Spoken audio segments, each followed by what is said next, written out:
Bismillahirrahmanirrahim. Assalamualaikum warahmatullahi wabarakatuh. Saya Muhammad Ali Fikri bin Imran, nombor metrik 050107 dari Ijazah Sarjana Muda Pengajian Islam Usuluddin dengan kepujian. Pertama sekali, jutaan terima kasih diucapkan kepada pensyarah saya, yakni Ustaz Muhammad Saiful Bahri bin Abdullah selaku pensyarah bagi subjek At-Tasawuf Al-Muqarran USI 31203. InsyaAllah saya akan membentangkan berkaitan tarikat Al-Junaidiyah. Pertama sekali, sebelum saya masuk kepada slide saya ini, ingin saya menyentuh sedikit berkaitan biografi Imam Al-Junaid Al-Baghdadi. Nama penuh beliau Abu Al-Qasim Al-Junaid bin Muhammad Al-Khazaz Al-Qawariri Al-Suj Al-Nahwandi. Al-Khazaz bermaksud saudagar sutera yang kaya raya. Namun demikian, kekayaan yang dimilikinya tidak membuat beliau sibuk dengan urusan dunia. Bahkan Imam Al-Junaid semakin dekat dengan Allah. Manakala Al-Baghdadi adalah dinisbahkan berdasarkan tempat tinggal beliau. Imam Al-Junaid dilahirkan di Baghdad, tetapi tahun kelahirannya tidak dapat diketahui secara tepat, melainkan sekitar lebih kurang pada tahun 210 Hijriah. Beliau dilahirkan dari keturunan Persia dan dibesarkan di Baghdad. Keluarganya berasal dari Nahwan. Ayah Imam Al-Junaid merupakan seorang pedagang kaca, manakala bapa saudaranya, yakni Sari As-Saqati, dikenali oleh penduduk Baghdad sebagai pedagang rempah-rempah. Sedangkan Imam Al-Junaid sendiri seorang pedagang sutera. Imam Al-Junaid memiliki beberapa anak murid. Antaranya yang pertama Abu Muhammad Ahmad bin Al-Husain Al-Jurairi dan yang kedua Abu Bakr Dulaf bin Jahdar Al-Shibli. Okey, seterusnya saya akan teruskan dengan slide yang pertama ni, iaitu berkaitan pemikiran tasawuf Imam Al-Junaid Al-Baghdadi. Dalam keilmuan tasawuf, para sufi hanya bertujuan untuk mendekatkan diri kepada Allah. Oleh kerana itu, semua kaum sufi sedar bahawa adanya jarak yang jauh antara Allah dan manusia. Kesedaran inilah yang selalu menghantui benak mereka dan bahkan mereka merasakan adanya gurun yang terbentang luas di antara manusia yang tidak berdaya dengan Allah yang Maha Esa. Dari kesedaran tersebut menghasilkan perasaan rindu yang mendalam terhadap Tuhan. Sehingga mereka berusaha untuk mendekatkan jurang tersebut dengan cara bekerja keras melampaui gurun tersebut. Pada pandangan yang lain, kaum sufi memiliki keyakinan bahawa Allah sangat dekat dengan hambanya. Akan tetapi, dengan banyaknya dosa yang dilakukan oleh hamba sehingga Allah terasa sangat jauh terhadap dirinya. Dekatnya Allah dengan hamba bukanlah dekat secara material, tetapi dengan makna dekat secara dalaman atau kerohanian. Artinya Allah hanya dapat dijangkau dengan pengalaman rohani.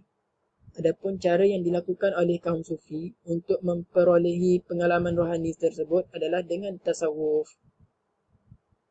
Untuk memahami dan mengikuti ajaran tasawuf Imam Al-Junaid Al-Baghdadi, kita harus mempelajari 3 teori asas tasawuf Imam Al-Junaid, iaitu teori mithaq, yakni perjanjian, teori fana, yakni peleburan, dan tauhid, yakni penyatuan. Kita pergi kepada yang pertama, yakni mithaq. Dalam bab mithaq ini, Imam Al-Junaid berpendapat bahawa sebelum terbentuknya raga atau jasad manusia, seorang hamba mesti selalu mengalami kebersamaan dengan Tuhan. Jika seorang hamba sudah mampu kembali pada keberadaan primordialnya, maka syahadat bukan lagi penyaksian seorang hamba terhadap Allah, melainkan Allah sendiri yang menyaksikan Maha Esanya yang diperjalankan melalui diri hambanya. Suasana inilah yang selalu diidamkan oleh para sufi, di mana Allah telah mengambil alih dirinya dan hanyut dalam suasana ilahiyah. Inilah peringkat terakhir seorang hamba, iaitu kembali kepada keadaan awalnya. Muhammad Nur Samad Kamba menyebutnya dengan keadaan fitrah. Keadaan prawujud ini mengalami kemerosotan kerohanian kerana wujud sekunder manusia yang jasad yang cenderung lebih mengutamakan hasrat-hasrat duniawi. Padahal kehadiran mereka di dunia ini merupakan satu-satunya penyebab ketidakhadiran mereka di hadapan Allah. Begitu juga sebaliknya, ketidakhadiran mereka di dunia ini merupakan kehadiran mereka di hadapan Allah. Sebagaimana Imam Al-Junaid berpendapat bahawa dia, yakni Allah, memisahkan mereka dari dirinya dan mengembalikan kepribadian atau kesedaran mereka. Kemudian, dia akan membuat mereka lenyap dari dunia ini ketika mereka bersatu dengannya dan membuat mereka hadir kembali di dunia ini ketika dia memisahkan mereka dari dirinya dan memberikan kembali kepribadian atau kesedaran mereka. Dengan demikian, ketidakhadiran mereka di dunia ini tidak lain ialah salah satu dari bentuk kehadiran mereka di hadapan Allah. Sedangkan kehadiran mereka di dunia ini merupakan satu-satunya penyebab ketidakhadiran mereka di hadapan Allah. Kemudian Imam Al-Junaid menjelaskan secara lebih jauh tentang keberadaan ilahiyah sebagaimana berikut. Tidak diragukan lagi jika keberadaan jenis ini merupakan bentuk yang paling sempurna dan tajam. Inilah keberadaan yang paling penting, dominan dan paling menguasai, paling murni dan berlimpah berbanding wujud norma yang tampak dalam raga manusia. Kerana dalam wujud ilahiyah ini, kepribadian manusia sepenuhnya musnah, sedangkan wujud jasadiyah mereka lenyap. Ini terjadi kerana tidak ada sifat-sifat kemanusiaan yang dapat bertahan dan tidak ada wujud normal manusia seperti yang sudah kami jelaskan saat menggambarkan sifat-sifat ilahiyah kebenaran dan kejayaan Allah. Dengan demikian, menurut Imam Al-Junaid, terdapat dua jenis keberadaan hamba. Yang pertama, wujud ilahiyah, yakni keberadaan di dalam Allah yang bersifat abadi dan terjadi sebelum kita bertempat di dunia ini. Manakala yang kedua, wujud yang ada di dalam dunia ciptaan ini yang bersifat sementara. Pendapat Imam Al-Junaid tentang prawujud ini selaras dengan pandangan Plotinus yang berpandangan bahawa sebelum kita memiliki wujud di sini, kita telah memiliki keberadaan di sana. Angka lain dari sekarang, memiliki jiwa yang murni dan segala realiti tidak terpisah serta menyatu dengan segala sesuatu. Seterusnya, kita pergi kepada yang kedua, ini fana, peleburan. Perbincangan tentang fana di kalangan para sufi baru muncul pada abad ketiga dan keempat Hijriyah.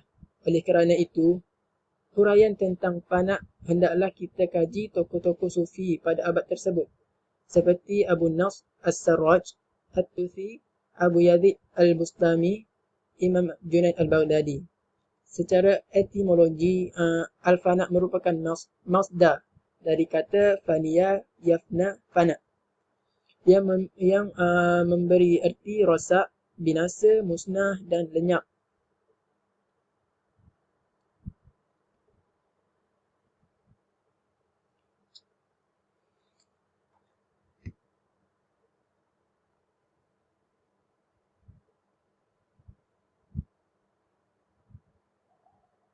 Beranjak dari erti etimologi tersebut, ada yang berpendapat bahawa fana secara terminologi bermaksud lenyapnya sifat-sifat tercela. Abu Nasr As-Sarraj At-Tusi mengatakan, fana bermaksud manusia hilang keinginannya sendiri dan kekal dengan kehendak Tuhan. Al-Qushairi juga mengatakan fana adalah hilangnya sifat tercela dan aktifnya sifat terpuji. Abu Yazid Al-Bustami juga berpendapat fana adalah hilangnya sesuatu selain Allah dari dirinya, sehingga seorang sufi hanya bertujuan untuk mencapai hakikat Allah. Hal ini akan mengakibatkan peleburan diri. Dengan demikian, dapat dikatakan orang yang sudah mengalami keadaan kefanaan, maka akan hilanglah sifat-sifat tercela dalam dirinya dan muncul sifat-sifat yang terpuji. Melihat kedua teori Imam Al-Junaid Al-Baghdadi, baik ngitab maupun fana, kedua-duanya memiliki fokus yang tidak berbeza, iaitu tauhid. Mithaq dan fana menggunakan pendekatan yang berbeza dalam meraih tauhid. Mithaq menjelaskan kembali keadaan primordial hamba, sedangkan fana menjelaskan metod pelatihan dan langkah-langkah menuju keadaan primordial hamba tersebut. Dengan demikian, seorang muwahhid harus menghilangkan sifat kemanusiaan yang merupakan wujud sekunder, sehingga dia dapat merasakan wujud ilahiyahnya dalam penyatuan dengan Tuhan yang merupakan wujud primer, walaupun ada dasarnya kedua teori ini saling melengkapi dalam mencapai tauhid. Seterusnya kita pergi kepada yang ketiga, ini tauhid. Dalam keilmuan tasawuf, tauhid tidak lagi membahas seperti mana pembahasan kaum fikih seperti sifat wajib bagi Allah, sifat mustahil bagi Allah dan sewaktu dengannya. Hasan Hanafi menuturkan yang mana kami ni, kaum sufi, dimaksudkan dengan tauhid bukanlah deskripsi atau konsep tentang Tuhan belaka, tetapi cenderung kepada tindakan atau perbuatan baik yang dilakukan dalam kehidupan nyata. Sebabnya, tauhid tidak akan bermakna tanpa direalisasikan dalam kehidupan.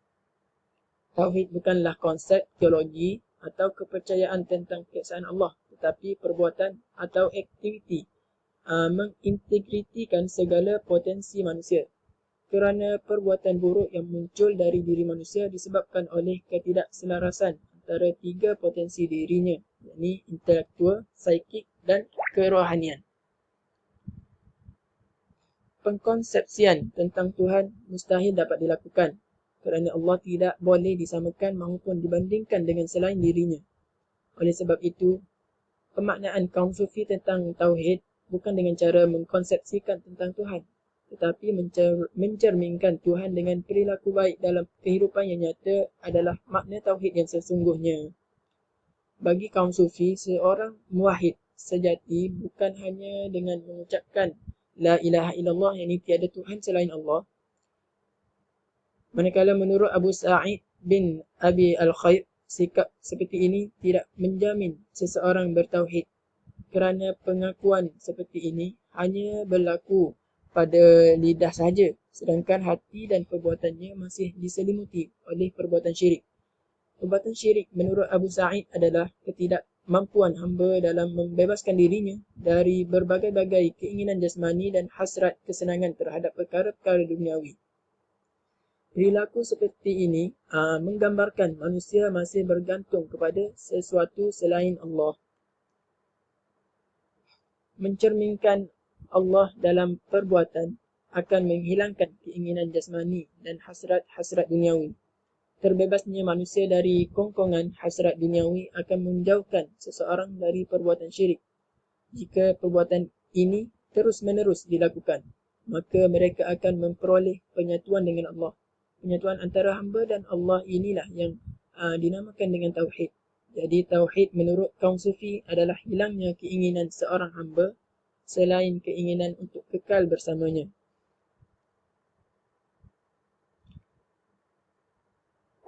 Jadi secara kesimpulannya, dapat saya simpulkan bahawa pemikiran tasawuf Imam Al-Junaid adalah berdasarkan tiga perkara ini, iaitu mithaq, fana dan tauhid. Teori mithaq dan fana memiliki persamaan tujuan, iaitu tauhid. Mithaq dan fana menggunakan pendekatan yang berbeza dalam menuju tauhid. Mithaq menjelaskan kembali kepada keadaan primordial hamba, sedangkan fana menjelaskan metod pelatihan dan langkah-langkah menuju keadaan primordial hamba tersebut. Jadi sekian sahaja daripada saya. Wallahu a'lam. Assalamualaikum warahmatullahi wabarakatuh.